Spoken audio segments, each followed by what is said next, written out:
कितने शोर होते हैं सन्नाटों के पीछे, कितने गम होते हैं अट्टहासों के पीछे, और वक्त मिले तो कभी सोचना जरूर कितने अंधेरे होते हैं जगमगाहटों के पीछे। नमस्कार दोस्तों, मैं शिव कुमार व्यास व्यासवाणी चैनल में आपका स्वागत करता हूँ। दोस्तों, समुद्र के किनारे 3 डॉक्टर टहल रहे थे और उन्होंने देखा सामने एक आदमी लंगड़ाता हुआ आ रहा है। तो 3 ही डॉक्टर अपने अपने क्षेत्र में बहुत विशेषज्ञ थे।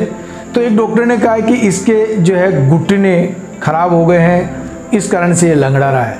तो दूसरे डॉक्टर ने कहा नहीं, ऐसा नहीं है, ये इसकी जो है मांसपेशियों में खिंचाव आ रहा है, इस कारण से ये लंगड़ाता हुआ चल रहा है। और तीसरे डॉक्टर ने कहा नहीं, इसके पैर में मोच आई हुई है और मोच की वजह से लंगड़ाता हुआ चल रहा है। तीनों डॉक्टर उस आदमी के पास जाके पूछते हैं कि तुम्हारे लंगड़ा के चलने का क्या राज है। तो उस आदमी ने कहा कोई राज नहीं है, इस रेत में चल रहा था, मेरी चप्पल टूट गई तो मैं उस चप्पल को घसीटते हुए चल रहा था। तो दोस्तों, ये सब नज़रिए की बात होती है। हम जिंदगी को जैसा देखते हैं वैसी होती नहीं, और हम जैसा नज़रिया होता है वैसा देखते हैं। मैंने नज़रिए पे पूरा यूट्यूब पे वीडियो बनाया है, जो डिस्क्रिप्शन बॉक्स में इसका लिंक दे रखा है, उसको आप देखें। दोस्तों, हमारा जो नज़रिया होता है वो हमारी धारणाओं पर आधारित होता है, और हमारी धारणाएं पूर्वाग्रहों से बनती है। तो दोस्तों, आज हम बात करने जा रहे हैं पूर्वाग्रह यानी प्रेजुडिस के बारे में। पूर्वाग्रह हमारी धारणाओं पर आधारित होता है, और हमारी धारणाएं बचपन से हमारी बन जाती है। हम जिस परिवेश में रहते हैं वैसे ही हमारी धारणा बनती है, वैसे हमारे पूर्वाग्रह बनते हैं। लेकिन दोस्तों, हमारे पूर्वाग्रह हमारे जीवन के कई निर्णय को प्रभावित करते हैं। पूर्वाग्रह हमारा मित्र भी होता है और हमारा शत्रु भी होता है। मैं एक छोटी सी घटना के माध्यम से समझाना चाह रहा हूँ कि पूर्वाग्रह और हमारे जीवन में लेने वाले निर्णय, इन पे क्या प्रभाव पड़ता है। दोस्तों, एक प्रसंग के माध्यम से समझते हैं। 2 व्यक्ति थे, एक का नाम मनीष था, एक का नाम अनीश था। मनीष ने 1 घंटे में 10 किलोमीटर की दूरी तय की। ध्यान से सुनना दोस्तों, मनीष ने 1 घंटे में 10 किलोमीटर की दूरी तय की, तो अनीश ने 2 घंटे में 10 किलोमीटर की दूरी तय की। तो अच्छा, ये बताओ कि इनमें से तेज, स्वस्थ और बेहतर कौन है? तो बेशक हमारा जवाब होगा मनीष, क्योंकि उसने कम समय में ज़्यादा दूरी तय की। अच्छा दोस्तों, बिल्कुल सही कहा आपने। मनीष ने जो दूरी तय की वो तैयार ट्रैक पे यानी स्टेडियम के अंदर की, तो अनीश ने वही दूरी उबड़ खाबड़ पहाड़ी ज़मीन पर दूरी तय की। अब बताइए, दोनों में से बेहतर कौन है? Of course Anish. अब हमें ये पता चले कि मनीष 50 साल का है और अनीश 25 साल का है, तो बताइए इनमें से बेहतर कौन है? तो मनीष होगा। उम्र ज़्यादा होने के बावजूद भी उसने दूरी तय की। अब मान लो हमें ये पता चले कि अनीश का वजन 100 किलो का है और मनीष का वजन 60 किलो का है, तो इनमें से बेहतर कौन हुआ? अनीश हुआ। अब हमको ये पता चल जाए कि मनीष के दिल में छेद है और अनीश स्वस्थ है, तो फिर बेहतर कौन है?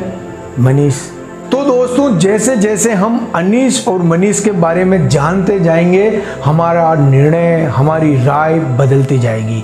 हमारे साथ भी जीवन में ऐसा ही होता है। जैसे जैसे रहस्य उद्घाटित होते जाते हैं, हम उस घटना को अपने नज़रिए से देखते हैं और उस पर उसका निर्णय करते हैं।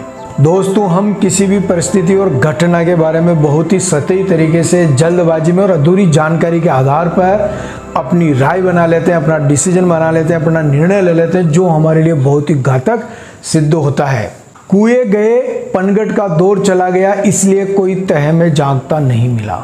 दोस्तों, आजकल जीवन भी इसलिए इतना कठिन हो गया है क्योंकि हमने लोगों को समझना कम कर दिया और तुरंत जज करने लग गए। इसलिए दोस्तों, दूसरों के बारे में अपनी राय बनाने से पहले उसके तह में जाए, उसकी पूरी जानकारी हो, तब जाके अपना डिसीजन ले। किसी के बारे में मेड अप माइंड बनाए। जल्दबाजी में निर्णय नहीं ले, क्योंकि जल्दबाजी में लिए गए निर्णय हमारे निर्णय क्षमता पे प्रश्न चिन्ह लगा सकते हैं। दोस्तों, इसको कहते हैं पूर्वाग्रह यानी पूर्व निर्णय यानी प्रेजुडिस, कि हम बिना सोचे समझे जल्दबाजी में डिसीजन लेते हैं। दोस्तों, एक छोटी सी घटना और मुझे याद आ रही है। एक पिता पुत्र ट्रेन में सफ़र कर रहे थे और उनका जो पुत्र था वो 25 वर्ष का था, और वो खिड़की के किनारे बैठ के बाहर के जो नज़ारे थे उसको देखकर और बहुत ही खुश हो रहा था, और बार बार अपने पिता को कह रहा, पापा देखो देखो, ये पेड़ कितनी तेज़ी से भाग रहे हैं, ये देखो ये नदियाँ कैसे निकल के चली गई, ये पुल पे कैसी आवाज़ आने लगी, और देखो ये सूरज भी हमारे साथ साथ चल रहा है। पिताजी उसकी हर बात पे मुस्कुरा रहे थे। तो उनके सामने एक दंपति बैठे थे, उन दंपति को बहुत आश्चर्य हो रहा था कि ये पिता अपने 25 वर्ष के बेटे की इस हरकत पे खुश हो रहा है। तो वो दंपति आश्चर्य से उस बालक की हरकतें देख रहे थे और उसके पिता को मुस्कुराते हुए देख रहे थे। उनकी बात समझ में नहीं आई, तो उन्होंने उनके पिता को कहा कि ये आपका बच्चा जो इतनी बड़ी उम्र का हो गया, 25 साल का हो गया, लेकिन ये बच्चों जैसी हरकतें कर रहा है, ये मानसिक रोगी है, आपको किसी अच्छे डॉक्टर को इसको दिखाना चाहिए। तो उसके पिता ने कहा कि ये मेरा बच्चा जन्म से अंधा है, 25 साल तक ये अंधेरे में अपनी ज़िंदगी गुजारी इसने, और कहा कि हम हॉस्पिटल से ही आ रहे हैं, 25 साल से मेरे बेटे की आंखों में रोशनी नहीं थी, बिल्कुल जन्म से अंधा था, लेकिन अभी उसके आंखों का ऑपरेशन हुआ है और पहली बार ये हम अपने गांव जा रहे हैं, तो ये इस नज़ारे को देख के खुश हो रहा है। दोस्तों, जीवन में किसी के भी बारे में राय बनाने से पहले ये जरूर समझ लेना चाहिए उसके हालात क्या है, उसकी परिस्थितियाँ क्या है और किस दौर से वो गुजर के आया है, उसके पश्चात ही हमें अपना निर्णय बनाना चाहिए। इसलिए पूर्वाग्रहों से ग्रसित नहीं होना चाहिए।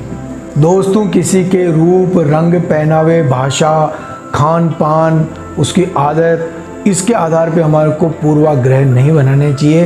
हो सकता है वो किस परिस्थितियों, किस हालात और किस दौर से गुजर के आया हो। तो दोस्तों, बिना पूर्वाग्रह के आपने ये वीडियो पूरा देखा, उसके लिए बहुत बहुत धन्यवाद। व्यक्तित्व निर्माण से संबंधित और जीवन में आगे बढ़ने से संबंधित प्रेरणा देने वाली वीडियो देखने के लिए देखते रहिए व्यासवाणी। धन्यवाद।